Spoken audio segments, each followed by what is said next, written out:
So this week we're going to do a little bit of supply chain crystal ball gazing, and we're going to look at what are some of the big challenges coming up over the next 5 years in supply chain. And with me this week to discuss that is Maria Villablanca, coming right up.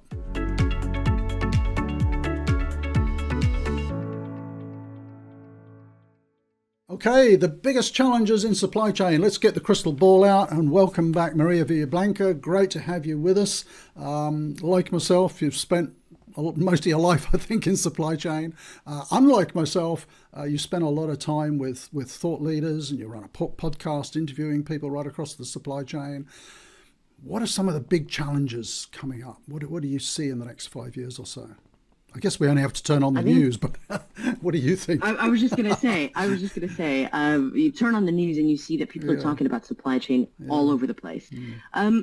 There's some obvious ones, right? So geopolitical risk is probably the biggest one. Now, what does that mean?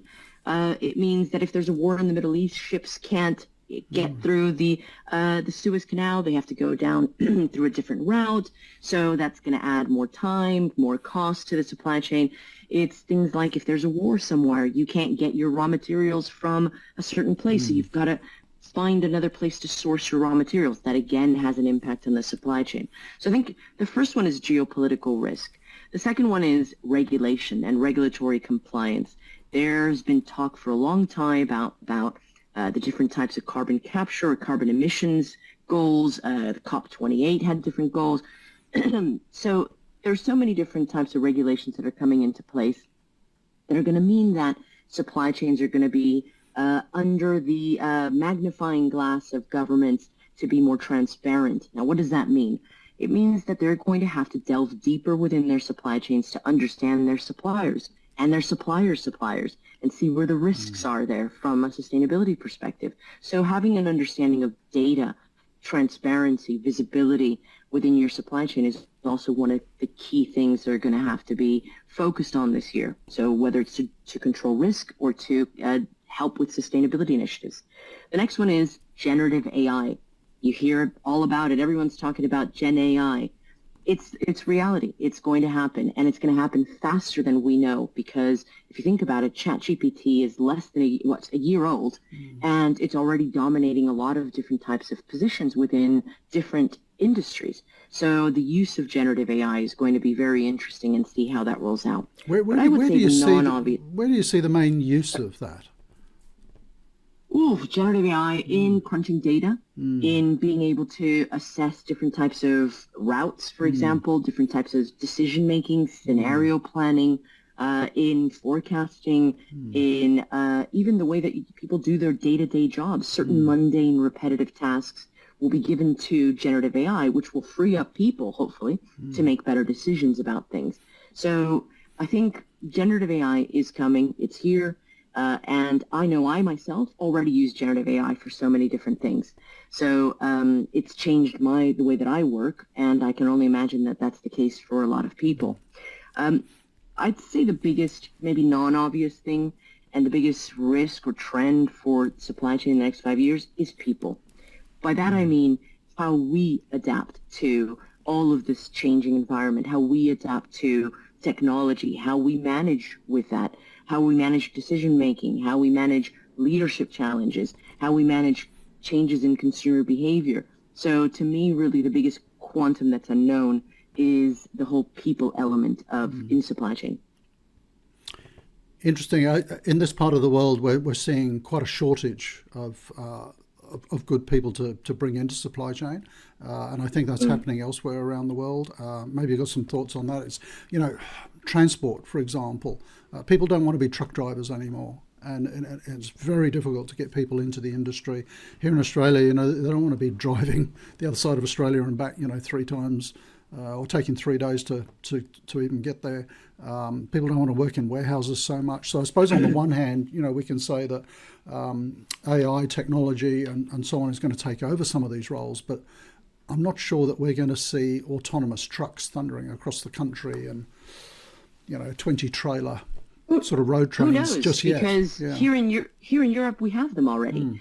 There's already working in parts of Europe. Now, whether it's going to be implemented everywhere that I don't know. I do know that if you think about, say, for example, from the moment that the steam engine was invented many years ago, you and I were not around for that, but when that was invented, from that point on to the next iteration of change within, say, motorized vehicles, etc., took decades, right?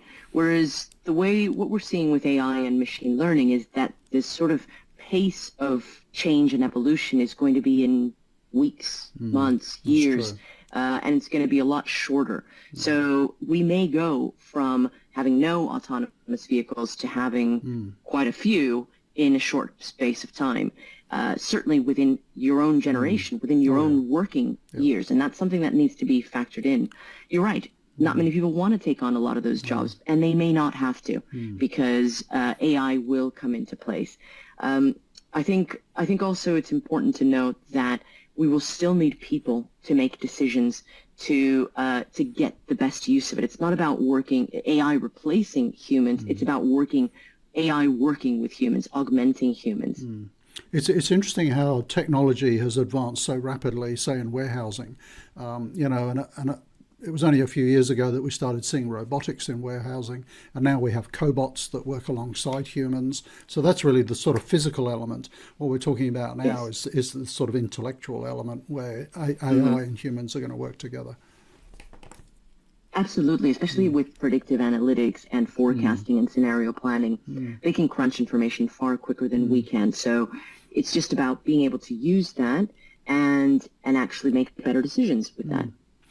Just coming back to the trucks for a moment, when you were talking about that, and you're saying in Europe there's already autonomous trucks. I can remember probably 15 years ago there were trials in Germany with what they called electronic tow bars, where you would maybe have 6 trucks in running along behind each other 2 meters apart, and the front one had a driver, the rest didn't.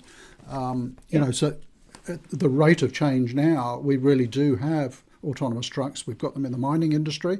Those huge, 150 ton haul trucks, they're all autonomous. They're driving around the mine sites with no people in them. I don't think it's going to be too long before we actually see them on the roads. Maybe not running through our cities, but on the big sort of highways between cities. You know what, Rob? I had the privilege for my 200th episode of interviewing my 88-year-old dad. And he worked in the aviation industry for a very long time, and he worked in supply chain and logistics as well. He ran cargo airlines for the automotive industry. And what was interesting when I spoke with him was, when he thinks about the post-war years up to the 60s, everything seemed possible. They'd put a man on the moon, right? So that decade, the jet engine, all those things. And what my dad then said was, not a lot of change happened after that immediate burst of energy, right?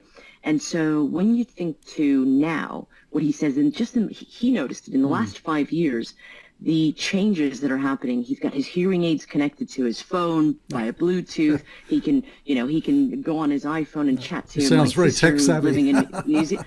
He's pretty tech savvy for an 88-year-old. But the point I'm making is that for someone, I had the privilege of interviewing someone who lived through that sort of big burst of technological advancement from the post-war years to getting a man on the moon, right? And so what he said to me was, after that period, I mean, the jet engines are all still the same. There's not a lot of innovation that has happened. But when you look at technology from the computer chips and the things that fit into your hand, my dad said, in my hand is an iPhone that has more power than what powered them to get a man on the moon. And that is a huge level of technological change. And I think what will change in the next 5 years will also be much more than we can even anticipate. It's interesting your comment there about AI and humans working together. I can remember reading an article quite a few years ago now where the opinion of air traffic controllers was that human pilots shouldn't be landing and taking off. The automatic pilot was better at it, and it was going to be safer. But I think our fear is probably a little bit the same as with autonomous trucks. What if the computer goes down, or to a degree, the human pilot is kind of sitting there just keeping an eye on stuff, and of course they're able to. We've seen that movie. Yeah. The problem is that we've seen that movie 2001 too many times. Our generation, was, yeah. That's was true. there. So, what are you doing, Hal? Yeah, that's right. I think there's an element of cynicism. Open the bay door, Hal. Yeah. Younger generations don't have that. But to your point about airplanes, airplanes today don't take off, pilots don't take off and land. As far as I understand it, that is already automated. That's right. So I think there's this fear that we have that's human related. I read somewhere as well that when cars first came out, there were people protesting and talking about how humans were not meant to travel that far, that fast. It would be bad for for our bodies to do that. And we've disproved it. So there's an element of fear on our side that we need to get over. Yeah, I had a mental image there of the guy walking in front of the car with a red flag, which is what they used to do. Maybe we need to do that with autonomous trucks. But no, some fascinating thoughts there, Maria, on some of the big challenges coming up in supply chain. Maybe we'll have to talk again in a year or so and update it and see what's happening changed. then. Yeah. But thank you very much for joining us again. If you want to read more about some of the things that Maria's doing and some of the discussions she's having on her podcast, we'll put a link down below. But Maria, great to talk to you again. Thank you very much. Thank you.